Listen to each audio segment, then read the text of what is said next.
کیا تاریخ انسانی میں کوئی ایسا دور بھی گزرا ہے جسے ہم اپنا کہہ سکیں؟ تو جی ہاں، مسلم سائنس بک لائی ہے مسلمان سائنسدانوں کی مفصل ایجادات، تصنیفات اور طرز حیات کی مکمل رومانوی بایوگرافی، جسے پہلی بار اہل ذوق حضرات کے لیے انتہائی محنت اور شوق سے تیار کیا گیا ہے۔ مسلم سائنس بک خریدنے کے لیے ابھی اس نمبر پر کال کریں اور اپنا آرڈر بک کروائیں۔ اعوذ باللہ من الشیطان الرجیم، بسم اللہ الرحمن الرحیم۔ معزز ناظرین نالج فیکٹری، السلام علیکم۔ ناظرین اکرام، ہوا میں پرواز کرنے کی انسانی خواہش کی عمر کا تعین تو ہم نہیں کر سکتے، لیکن تاریخ اور فطرت کی گواہیوں کے مطابق اس کو بھی انسان کی شعوری عمر کے ساتھ منسوب کیا جاتا ہے۔ جب انسان اپنی عقل کے بچپن کے زمانے میں پرندوں کو اڑتے ہوئے حسرت کے ساتھ دیکھتا اور اس کے لیے الٹے سیدھے طریقے بھی اختیار کرتا، لیکن اس کی اس خواہش نے عملی جامہ اس وقت پہنا جب اسپین کے ایک مرد دانا نے یہ دعویٰ کیا کہ انسان بھی پرندوں کی طرح ہوا میں پرواز کر سکتا ہے، اور پھر اس دعوے کی تصدیق کے لیے اس نے 10 منٹ تک ہوا میں پرواز کرنے کا عملی مظاہرہ بھی کیا۔ اگرچہ ہوائی جہاز کی ایجاد کا سہرا رائٹ برادران کے سر سجایا جاتا ہے،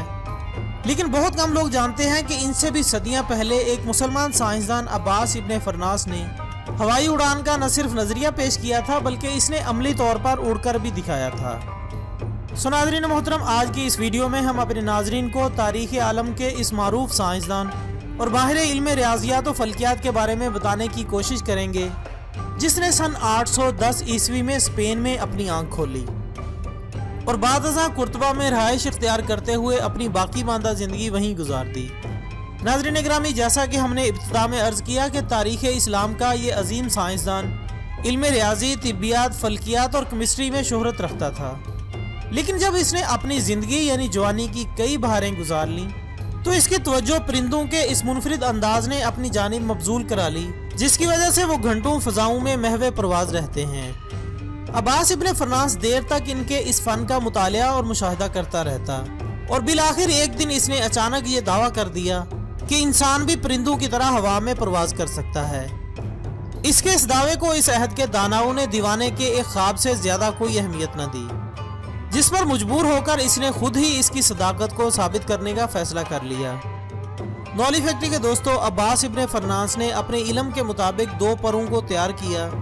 جن کو ریشم کے ایک کپڑے سے باقاعدہ سلائی کر کے ڈھانپ دیا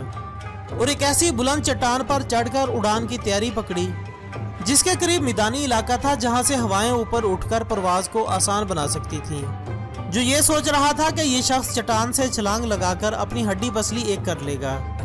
لیکن ناظرین کچھ ہی دیر بعد عباس ابن فرناس نے انسانی تاریخ کی پہلی پرواز بھرتے ہوئے اس چٹان سے چھلانگ لگا دی اور تقریباً 10 منٹ تک فضا میں محو پرواز بھی رہا۔ لوگ پتھریلی آنکھوں کے ساتھ اس کے عملی فن کا مظاہرہ دیکھ رہے تھے، لیکن جب اس نے اپنی پرواز کو ختم کر کے اترنے کی کوشش کی تو وہ بری طرح زمین سے ٹکرایا، جس کی وجہ سے اس کی کمر کی ہڈی اور جسم کے دوسرے حصے متاثر ہو گئے اور وہ ایک طویل عرصے تک معذوری کی زندگی گزارنے پر مجبور ہو گیا۔ اس کے اس تجربے کو اگرچہ کلی طور پر کامیاب نہ سہی، لیکن پھر بھی ایک قابل تعریف کوشش قرار دیا گیا۔ البتہ بعض لوگوں نے اس کے اس فعل کو ایک حماقت قرار دیتے ہوئے زندگی بھر اس کو اپنے تانوں کی زد پر رکھا۔ عباس ابن فرناس اس حادثے کے کچھ عرصے بعد اگرچہ جسمانی طور پر سنبھل گیا، لیکن اب اس کی صحت اس بات کی اجازت نہ دیتی تھی کہ وہ دوبارہ کوشش کر کے اپنی اس خامی کو بھی دور کر سکتا، جس کی وجہ سے وہ بحفاظت اترنے میں ناکام رہا تھا۔ البتہ اس نے یہ دعویٰ کیا کہ وہ اس کمزوری کا ادراک کر چکا ہے، جس کے لیے اس نے اپنے ہم اثر اور بعد میں آنے والوں کے لیے ایک کتاب بھی تحریر کی،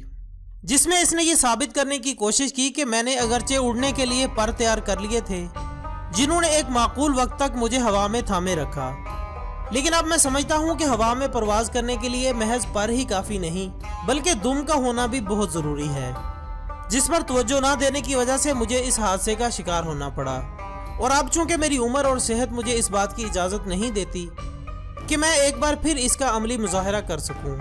لیکن مجھے یقین ہے کہ میرے بعد آنے والے ان فضاؤں کو ضرور تسخیر کر لیں گے۔ محترم خواتین و حضرات، عباس کے وہم و گمان میں بھی یہ بات نہ تھی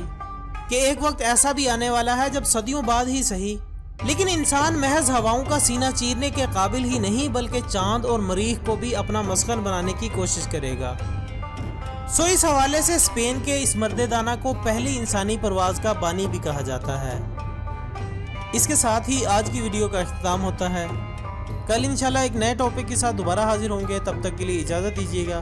اپنا دوستوں، رشتہ داروں اور گرد و نواح کے تمام لوگوں کا بہت خیال رکھیے گا۔ اللہ حافظ۔